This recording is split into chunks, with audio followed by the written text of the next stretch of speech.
तर सध्या एक गोष्ट व्हायरल होते की पुणेकरांना सावध राहा कारण सविता येते. सविता दामोदर परांजपे हे नाटक 1985 सालानंतर तब्बल 40 वर्षानंतर पुन्हा रंगभूमीवर येते आणि तुम्ही दोघेही त्याचा अमूल्य भाग आहात. काय सांगाल नाटकाविषयी? तू सुरू. सविता दामोदर परांजपे हे ऑल टाइम क्लासिक नाटक आहे. ह्याचे दिग्दर्शक राजन ताम्हाणे 40 वर्षांपूर्वी त्यांनीच दिग्दर्शन केलं होतं. त्या नाटकात त्यांनी तेव्हाही काम केलेलं आणि आत्ताही काम करतायत. ह्या नाटकाचे दिग्दर्शन आत्ताही त्यांनीच केलंय. ते म्हणतात की त्यांनी आम्हाला एक गोष्ट खूप पहिलेच क्लिअर केली होती ह्या नाटकाबद्दल की ह्या स्क्रिप्टचे मूवी आलेले आहेत, नाटकं आलेली आहेत, ते काहीही बघू नका. त्यांनी त्यांच्या पद्धतीने केलंय, तुम्ही तुमच्या पद्धतीने करा. हे त्यांनी आम्हाला डे 1ला क्लिअर केलं होतं. सो आम्हाला कुणाला ते प्रेशर फील नाही झालं की अरे यार हे नाटक एवढं गाजलेलं नाटक आहे, इतिहास घडवलाय त्यांनी. 1200-1500 प्रयोग ह्या नाटकाचे ऑलरेडी झालेत आणि बापरे आता ते नाटक आपण करतोय.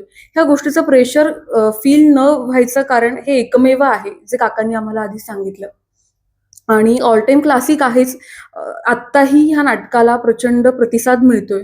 मुंबईमध्ये, पुण्यामध्ये, दोन्ही ठिकाणी, नाशिकमध्ये इव्हन आमच्या नाटकाची म्हणजे जेव्हा पहिला शुभारंभाचा प्रयोग होत होते प्रत्येक ठिकाणी पहिले, तेव्हा आमचे ऑलरेडी बुकिंग झाले होते. म्हणजे एक गोष्ट सांगायला आवडेल की कोणाचे चेहरे रिव्हील नव्हते झाले तेव्हाच या नाटकाची बुकिंग स्टार्ट झाली होती. सो असं काहीतरी काम करायला मिळतंय. ऍज अन ऍक्टर म्हणून ही गोष्ट खूप भारी वाटते. रुचाने सांगितलं त्याप्रमाणेच एक क्लासिक नाटक आपल्या वाट्याला आलंय. ही भावना फार ओव्हरवेल्मिंग आहे. म्हणजे जितकी सुखावणारी आहे तितकीच भीतीदायक पण आहे. कारण त्या नाटकाने एक बेंचमार्क सेट केलाय. आपण तो बेंचमार्क गाठायचा प्रयत्न करूया हा अट्टहास नक्कीच होता. त्यामुळे सविता दामोदर परांजपे या कलाकृतीच्या बाबतीत जेव्हा हे नाटक माझ्याकडे आलं तेव्हापासून आतापर्यंत एक अशी एक वाव फिलिंग आहे. आणि मी वाव का म्हणते, सगळ्यात पहिल्यांदा असं झालं की वाव, सविता दामोदर परांजपे हे नाटक आपल्याकडे आलंय, वाव ही भूमिका आली आहे, वाव हे दिग्दर्शक आहेत, वाव ही टीम आहे. आणि एक फिलिंग ऑफ ग्रॅटिट्यूड, कृतज्ञता जी असते ना ती या कलाकृतीच्या बाबतीत खूप आहे. कारण ऑलरेडी त्यांनी आम्हाला एक क्लासिक दर्जा दिलाय. आम्हाला फक्त चांगलं काम करायचंय आणि तो वारसा पुढे न्यायचा आहे. तर ती वाव जी फिलिंग मी म्हणतेय ती प्रयोगानंतर पण तशीच राहिली. कारण जो प्रतिसाद मिळालाय, जो प्रतिसाद मिळतोय तो इतका ओव्हरवेल्मिंग आहे. मी खरं तर शब्दात नाही सांगू शकणार. मला वाटतं अजून 1-2 महिने लागतील मला प्रोसेस करायला की हा जो प्रतिसाद मिळतोय त्याने किती म्हणजे खूप सुखावणारी गोष्ट आहे, खूप ऊर्जा देणारी गोष्ट आहे जो प्रतिसाद मिळतोय. त्यामुळे मायबाप रसिक प्रेक्षकांचे खूप खूप धन्यवाद की एका चांगल्या कलाकृतीला ते खूप चांगला दाद देत आहेत. आणि प्रत्येक कलाकृतीला हेच हवं असतं की चांगली दाद मिळणं प्रेक्षकांकडून. सो ती मिळतेय, त्यामुळे खूप खुश आहोत आम्ही. 1985 साली जी कुसुमची भूमिका होती ती रीमा लागू यांनी केली होती आणि ते खूप मोठं जबाबदारीचं काम तुमच्यावर सध्या आहे. कधी दडपण असतं या गोष्टीचं? रुचा म्हणाली त्याप्रमाणे सरांनी आम्हाला ना क्लिअर केलं होतं, मलाही क्लिअर केलं होतं की काही बघू नकोस आधीच, जरी अवेलेबल असेल ऑनलाईन तरी. आणि त्यामुळे क्लीन स्लेट मी पण ठेवली आणि त्यांनी पण मला ठेवायला लावली. त्याचा खूप उपयोग झाला. कारण मी जर पावलोपावली हा विचार केला असता की बापरे त्यांनी हे काम केलं, रीमा ताईंनी ही भूमिका गाजवली, नुसतं काम नाही केलंय, ती भूमिका अजरामर केलेली आहे, मग आपण ते करू शकू का? मुळात एक काय म्हणतो दडपणाची फिलिंग येऊ शकते. पण ती सरांनी पहिल्या मीटिंगमध्येच घालवली की तू वेगळी आहेस, त्यामुळे तुझी सविता आणि कुसुम वेगळे असतील. ते आपण तसं करायचा प्रयत्न नाही करायचा. ही इंडिव्हिज्युअल असेल, तुझी असेल. सो त्यामुळे मला वाटतं की ती मदत फार झाली. आणि जी काही आज सविता किंवा कुसुम या दोन्ही भूमिका लोकांना आवडतात त्यामागचं खूप मोठं श्रेय राजन सरांना जातं. कारण त्यांनीच रीमाताईंना डिरेक्ट केलं होतं, त्यांनीच मला डिरेक्ट केलंय आणि त्यांनीच 2 वेगळ्या भूमिका जन्मताना पाहिल्या आहेत. So full credit to Rajan sir. 2 shows झालेले आहेत आणि काल पण एक प्रयोग पार पडलाय. प्रत्येक प्रेक्षकांना जे तुमचे प्रत्येक कॅरेक्टर्स आहेत ते एवढे युनिक आहेत आणि ते असे अंगावर आल्यासारखे आणि आपले वाटतात. प्रेक्षकांकडून कशा प्रकारच्या प्रतिक्रिया मिळतात? आमची नीतू सांगेल आधी. एक प्रतिक्रिया मला सांगायला आवडेल ते म्हणजे ऍक्च्युली आम्ही ह्या नाटकाचे 50च प्रयोग करतोय.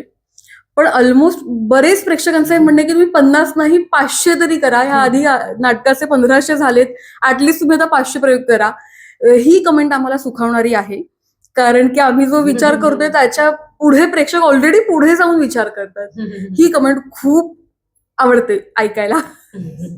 आणि मयुरीची जी भूमिका आहे कुसुम, त्यातून ती सविता कुसुम ट्रान्सफर जे आहे हे एवढं उत्तम होतं. काल बघताना सुद्धा आम्हाला असं जाणवलं नाही की ऍक्टिंग करते. त्यामुळे हे कसं तू मॅनेज केलंस या सगळ्या गोष्टी, कारण आवाज पण वेगळा आहे, सगळ्याच गोष्टी वेगळ्या जाणवलं नाही ना मी ऍक्टिंग करतेय, कारण मी तीच आहे. आहेत. Good point. नाही, मला वाटतं हा तालमीचा भाग आहे. मी अजिबात म्हणणार नाही हे सोपं आहे किंवा सोपं होतं किंवा सोपं आहे, नाही. ते कठीणच आहे आणि त्यामुळे ह्या नाटकाची आम्ही व्यवस्थित 1 महिना तालीम केली आहे सिन्सिअरिटीने. कोणीही शॉर्टकट नाही घेतलाय, कारण या पद्धतीचं नाटक, या पद्धतीची भूमिका, थ्रिलर जॉनरमध्ये आम्हाला जो इफेक्ट क्रिएट करायचा आहे त्यासाठी ते सफाईदार आणि स्मूथ होण्यासाठी आम्ही खूप तालीम केलेली आहे आणि वेगवेगळ्या पद्धतीने ते करून पाहिलंय की काय बेस्ट इम्पॅक्ट देतंय. तो सगळेच म्हणजे या नाटकाचे सगळेच कलाकार आणि टेक्निशियन्स पण मी म्हणतेय, सगळ्यांनी जीव ओतलाय की तो इफेक्ट आपण करेक्ट क्रिएट करूया. त्यामुळे सविता आणि कुसुमचं जे ट्रान्झिशन आहे ना, त्याला या सगळ्याची पण मदत मिळाली आहे. आणि जर पर्सनली माझे एफर्ट्स सांगायचे झाले तर मला असं वाटतं की म्हणून नाटकाची जी 1 महिना आपण तालीम करतो ती यासाठी असते की हे बदल तुमच्या मसल मेमरीत जावे, जेणेकरून तुम्ही जेव्हा प्रयोग करतात ते सीमलेस वाटावे. आणि त्यामुळे मला आधी असं वाटत होतं की बापरे, हे आवाज बदल करणं किंवा हा सगळा जो ट्रान्झिशन आहे हे आपल्याला मानसिक दृष्ट्या पण थकवणारं आहे का, तर त्याचे ना मला वाटतं तोडगे पण काढलेत. म्हणजे सगळ्यात पहिला आणि बेसिक तोडगा, आमच्या नाटकातलं वातावरण खूप छान आणि लाईट आहे. म्हणजे आमचं बॅकस्टेज सगळ्यांचं जो काही बॉन्ड आहे त्याची पण मदत होते. दुसरं म्हणजे नाटक संपल्या मी स्विच ऑफ करते आणि लाऊड म्युझिक असेल किंवा अगदी माझे फनी मित्र असतील, मैत्रिणी असतील, त्यांच्याशी गप्पा मारणं, ते पटकन मी स्विच ऑफ केल्यामुळे मी ते कॅरी करत नाही. ते फक्त त्या नाटकापुरतं मर्यादित राहतं. खरंच ही खूप छान गोष्ट आहे. आता जसं तू म्हणालीस की महिनाभर तुम्ही रिहर्सल करत होता, या रिहर्सल दरम्यान काही असे मजेशीर किस्से घडले? खूप. एखादा मला ऐकायला आवडेल. एक किस्सा असतातच हिचा सांगू शकतो. पण नाही, मजेशीर एक किस्सा असा सांगता येणार नाही मला वाटतं. पण जेन्युनली रुचा असेल, सचिन असेल, संग्राम असेल, आस्ताद असेल, मी फार एफर्ट्स घ्यावे लागले नाहीत की एक चांगला बॉन्ड निर्माण करावा. खूप सहज छान सगळ्यांमध्ये बॉन्ड निर्माण झालाय, कारण प्रत्येकाचा इंटेंट खूप क्लिअर आहे, नाटक चांगलं झालं पाहिजे. त्यामुळे बाकीच्या गोष्टी फार कोणी मनावर घेत नाही. फार दुसऱ्या कॉम्प्लिकेशन्समध्ये ते कोणाचंच नेचर नाहीये पडायचं. त्यामुळे आणि हे माझ्यासाठी मला तरी खूप महत्वाचं वाटतं की एक वाईब चांगली असणं एका प्रोजेक्टचं, त्या माणसांची वाईब चांगली असणं हे फार महत्वाचं आहे. आणि त्यात आमचे प्रोड्युसर्स पण आले, आलाप मैत्री, निरंजन ताम्हाणे आणि राजन सर ऑफकोर्स. सो ही अख्खी टीम, इव्हन आमचे technicians, by the way music ज्यांनी दिलं ते यांचे पतिदेव आहेत. सो अशी एक पूर्ण ही जी टीम आहे ती जेन्युनली फॅमिली सारखी झाली आहे. काय सांगते? येस, टीमवर्क काय आहे, सगळेच खूप मदत करणारे आणि काही चुकलं तरी ओरडून नाही सांगणार ते काय चुकतंय नेमकं, किंवा तू कशा पद्धतीने केलं पाहिजेस, हा मूड काय आहे, हे खूप छान समजून सांगणारे आहेत. सो काम करताना मी जसं आधी म्हटलं की प्रेशर फील होत नाही. आधी मला डे 1ला एक गोष्ट नक्कीच सांगायला आवडेल, आस्ताद दादासोबत काम करायचं म्हटल्यावर मला खूप प्रेशर आलं होतं. पण ते त्याने आता तो जेव्हा आम्ही एकत्र काम करतो, माझे त्याच्यासोबतचे जास्त सीन आहेत, आता मला ते प्रेशर फील नाही होत त्याच्यासोबत काम करता. म्हणजे तो माझी मस्ती करतो, मी त्याच्याशी मस्ती करते, सगळ्यांशी सोबत छान रिलेशन आहे आता.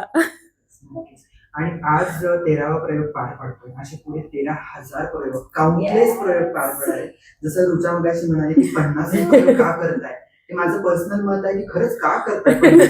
खूप प्रयोग आहे की आपल्या टीमकडून तुम्हाला सगळ्यांना सदिच्छा. काय आव्हान कराल प्रेक्षकांना? काय आव्हान काय आव्हान कराल? आवाहन म्हणजे एकच गोष्ट सांगेन, तुम्ही सविताला भेटायला या ना तर सविता तुम्हाला भेटायला येईल. नक्की या, सविता वाट पाहतीये. आता खरंच घाबरतील लोक.